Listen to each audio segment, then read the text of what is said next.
Hello विद्यार्थी मित्रों, नमस्कार। ધોરણ 11 વિષય અર્થશાસ્ત્ર। તો લાસ્ટમાં આપણે ચેપ્ટર નંબર 4 પુરવઠો જોઈ ગયા હતા। આજે આપણે ચેપ્ટર નંબર 5 સ્ટાર્ટ કરીશું, આવક અને ખર્ચના ખ્યાલો।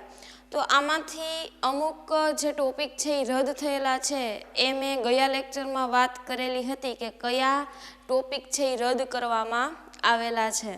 તો ફરીથી એકવાર રિપીટ કરી દઉં છું। ખર્ચના જે વિવિધ ખ્યાલ છે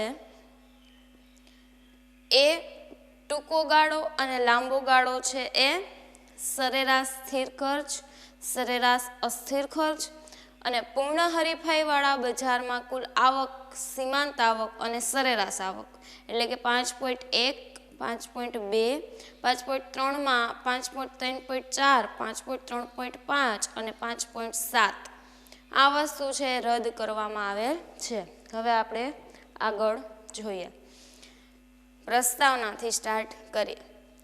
આર્થિક વિશ્લેષણમાં ખાસ કરીને પેઢીની વર્તણૂકને સમજવા ખર્ચ અને આવકના ખ્યાલો ખૂબ મહત્વના છે।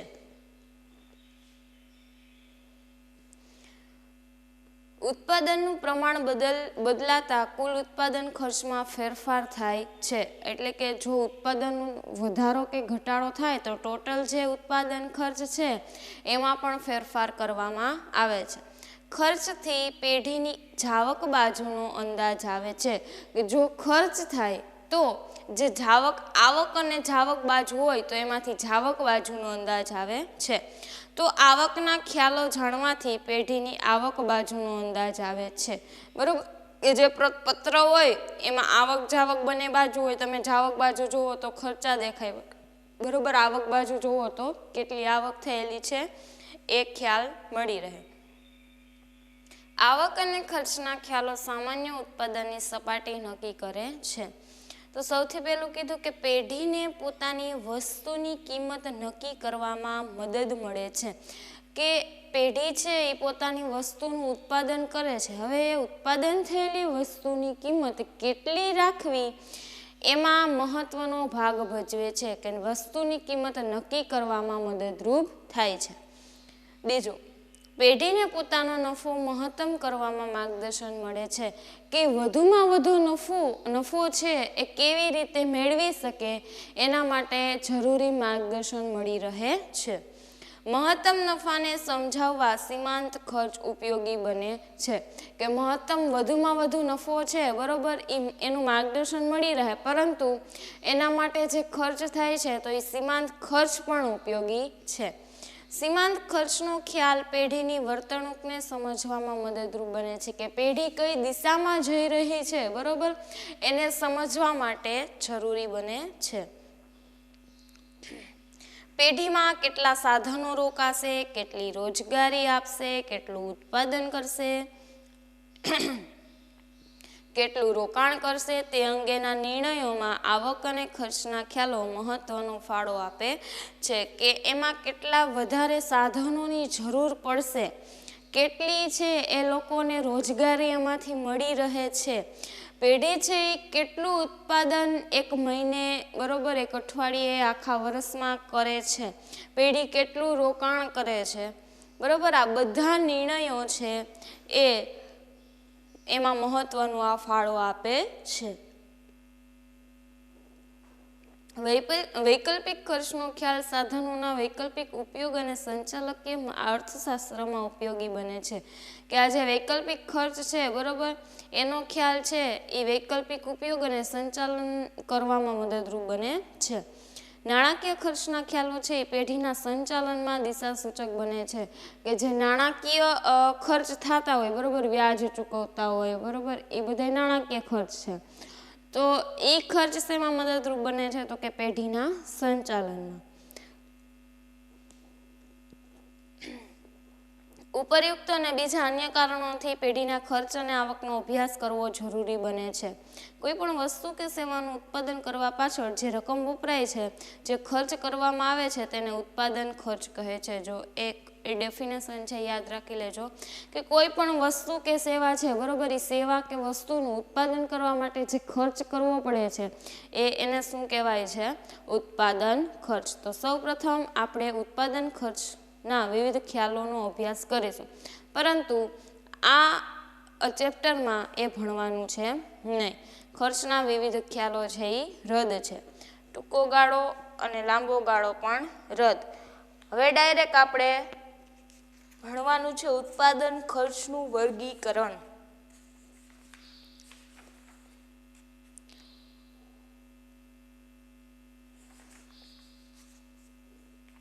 તમને એ તો ખબર પડી ગઈ ઉત્પાદન ખર્ચ કોને કહેવાય બરોબર, કે જે સેવા કે વસ્તુનું ઉત્પાદન કરવા માટે એની પાછળ જે ખર્ચ કરવામાં આવે છે બરોબર, એ શું છે? ઉત્પાદન ખર્ચ. તો ઉત્પાદન ખર્ચનું વર્ગીકરણ પેજ નંબર 48 ઉપર ડાયરેક્ટ જોવાનું છે. પેલા વ્યાખ્યા જોઈ લઈએ.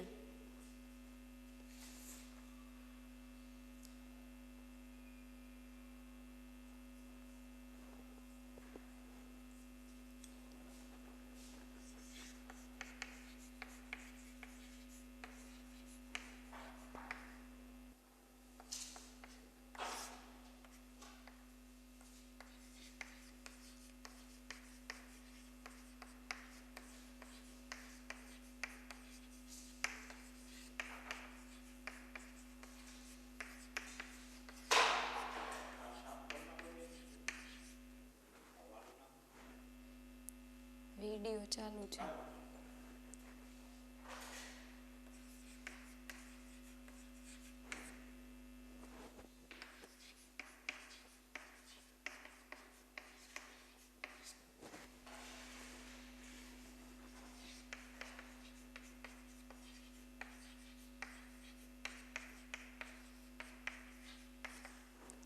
ઉત્પાદન ખર્ચમાં શું કીધું કે જે વસ્તુ કે સેવાનું ઉત્પાદન કરવા પાછળ જે ખર્ચ થાય છે એને ઉત્પાદન ખર્ચ કહે છે.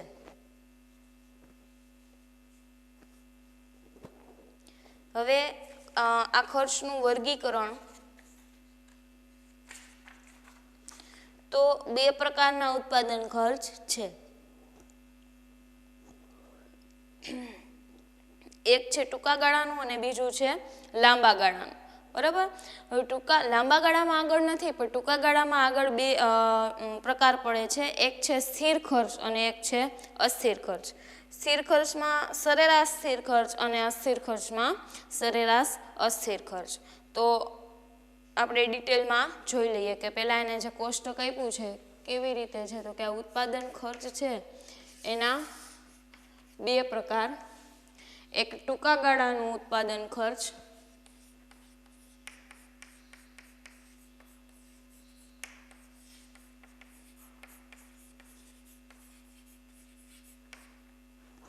અને બીજું છે લાંબા ગાળાનું ઉત્પાદન ખર્ચ.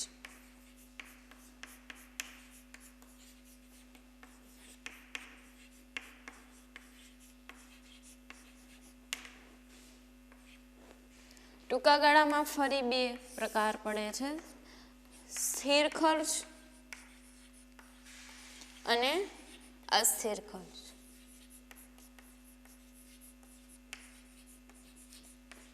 સ્થિર ખર્ચમાં સરેરાશ સ્થિર ખર્ચ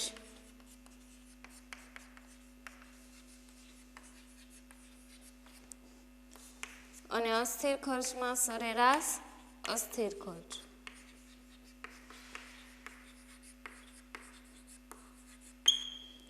બરાબર.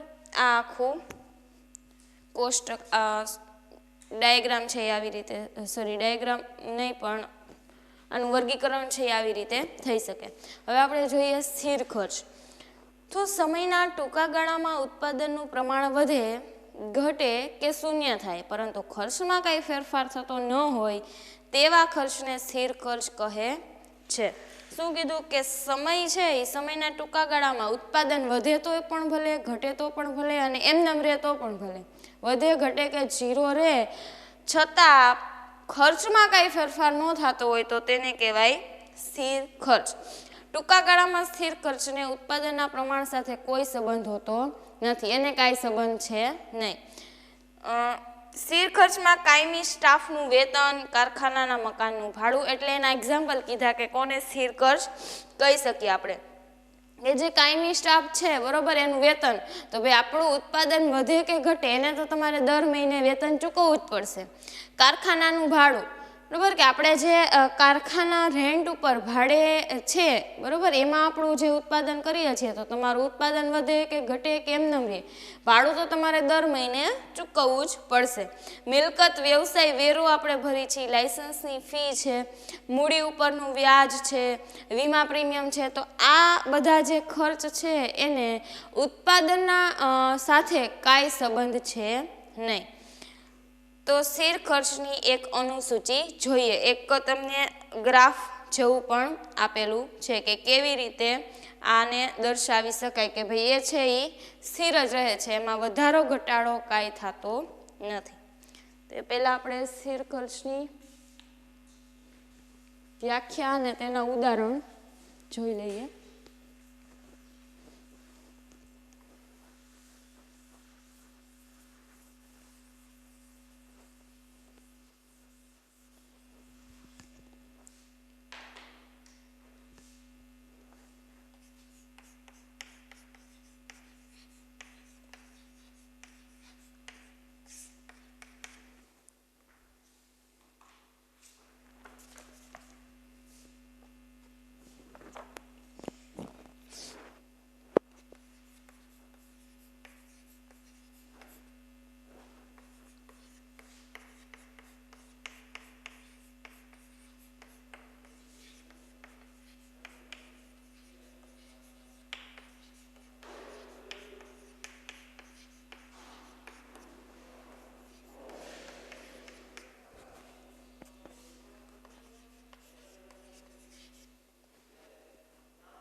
બરાબર, આ છે સ્થિર ખર્ચ.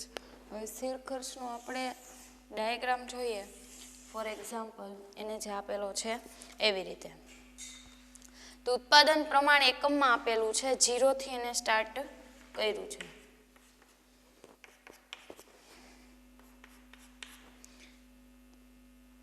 અહીંયા 0 બરોબર, 10, 20, 30, 40 અને 50, અને કુલ સ્થિર ખર્ચ આપ્યો છે 100.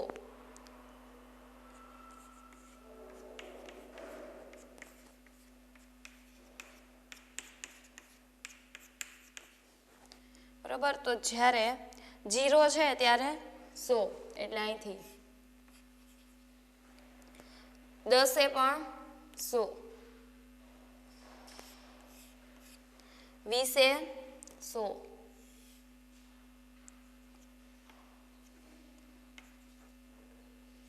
ટૂંકમાં આ જે છે એ સરખું રહે છે.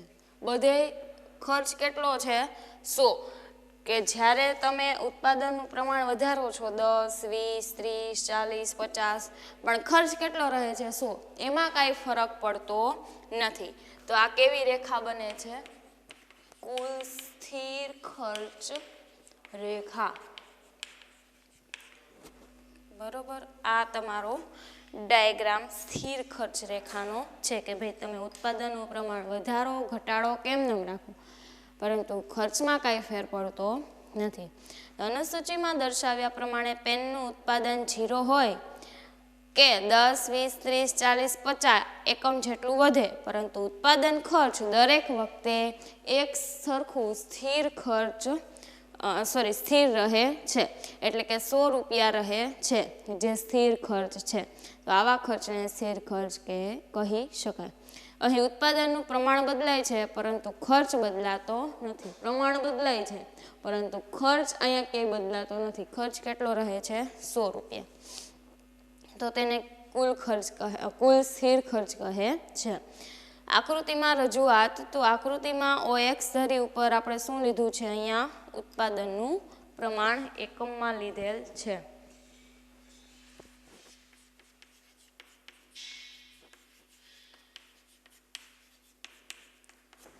અને અહીંયા લીધેલ છે સ્થિર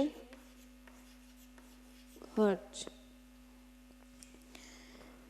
આકૃતિમાં દર્શાવ્યા મુજબ 0, 0 હોય, 10 એકમ હોય, 20, 30, 40 કે 50 એકમ હોય, ખર્ચની રકમ ₹100 જેટલી જ રહે છે. અને આકૃતિમાં કુલ સ્થિર ખર્ચની રેખા છે એ પાયાની ધરીને સમાંતર છે, એટલે કે આને સમાંતર આ રેખા બનેલી છે. આ આપણે જોયું સ્થિર ખર્ચ. હવે જોઈએ અસ્થિર ખર્ચ. જ્યારે ઉત્પાદનનું એકમ કે પેઢી ઉત્પાદનના અસ્થિર સાધનો પર જે ખર્ચ કરે છે તેને અસ્થિર ખર્ચ કહે છે. ટૂંકા ગાળે ઉત્પાદનની સપાટીમાં ફેરફાર થતા આવા ખર્ચમાં પણ ફેરફાર થાય છે. ટૂંકમાં ઉત્પાદનનું જે એકમ છે, બરોબર, એ અસ્થિર સાધનો ઉપર જે કંઈ ખર્ચ કરે, બરોબર, તો એને શું કહેવાય? અસ્થિર ખર્ચ.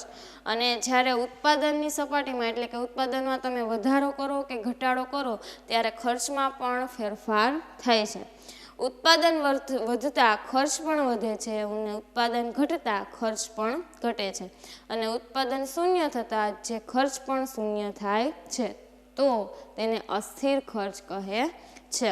અસ્થિર ખર્ચને અસ્થાયી, પ્રત્યક્ષ અથવા મુખ્ય ખર્ચ પણ કહે છે. ટૂંકમાં સ્થાયી નથી રહેતો.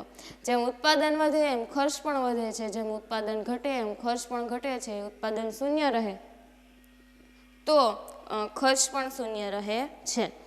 આવા ખર્ચને ઉત્પાદનના પ્રમાણ સાથે કેવો સંબંધ છે? સીધો. એક વધે તો બીજું વધે.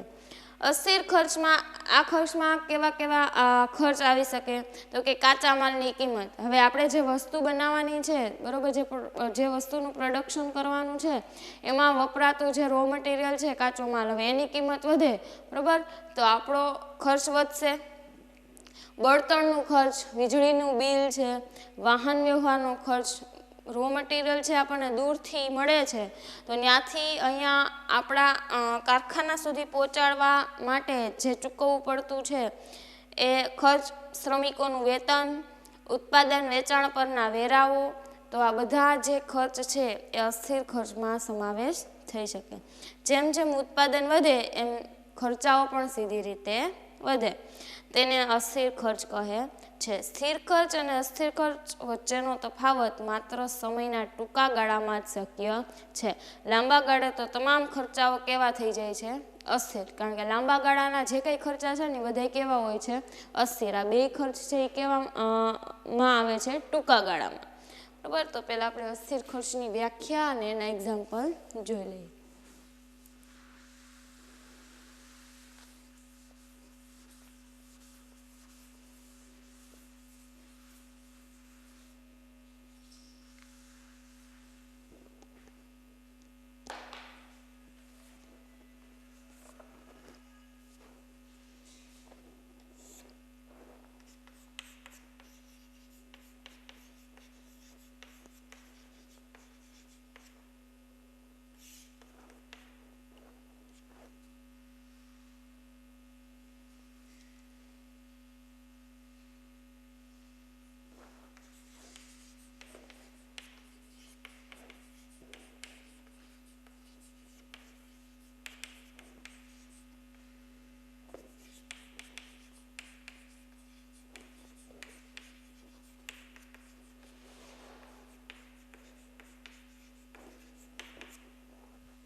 બરાબર, આ થયો અસ્થિર ખર્ચ. હવે અસ્થિર ખર્ચનું એક્ઝામ્પલ આપ્યું છે કે કેવી રીતે થઈ શકે.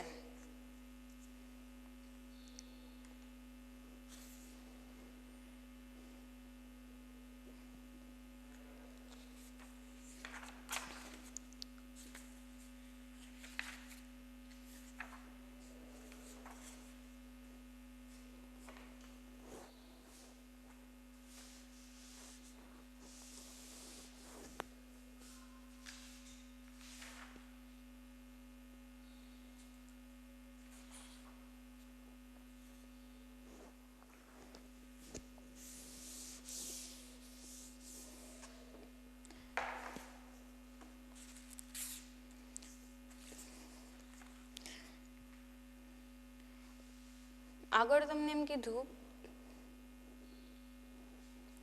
કે ઉત્પાદનનું પ્રમાણ એકમમાં આપેલું છે અને કુલ સ્થિર ખર્ચ આપેલો છે. તો અહીંયા આપણે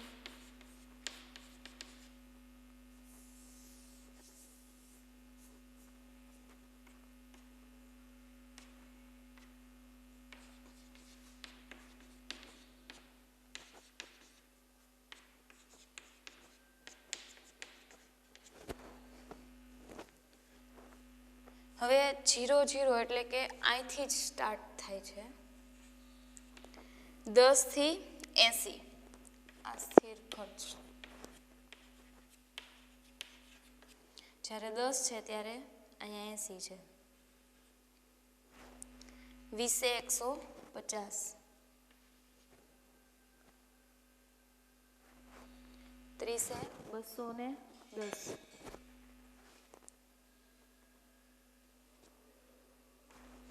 40 એ 290,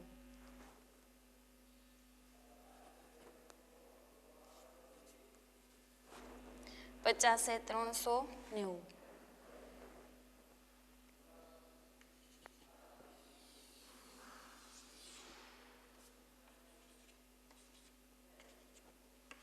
તો તમે જોઈ શકો છો કે આ જે રેખા છે એ કેવી રેખા બની? અસ્થિર ખર્ચ રેખા.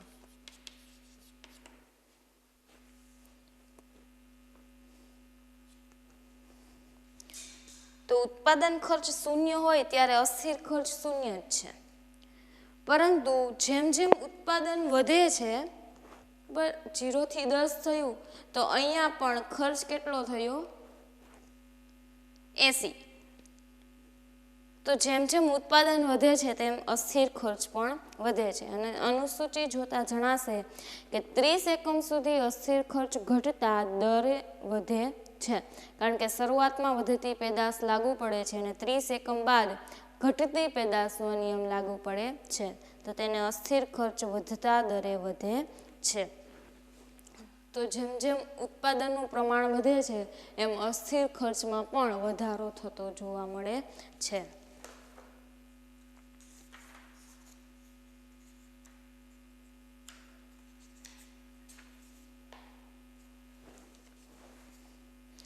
આકૃતિ OX ધરી પર ઉત્પાદનના એકમો અને OY ધરી ઉપર કુલ અસ્થિર ખર્ચ રૂપિયામાં દર્શાવેલ છે. જેમ જેમ ઉત્પાદન વધે છે 10, 20, 30 તેમ તેમ કુલ ખર્ચ છે 80 થી બરોબર 210 સુધી વધે છે.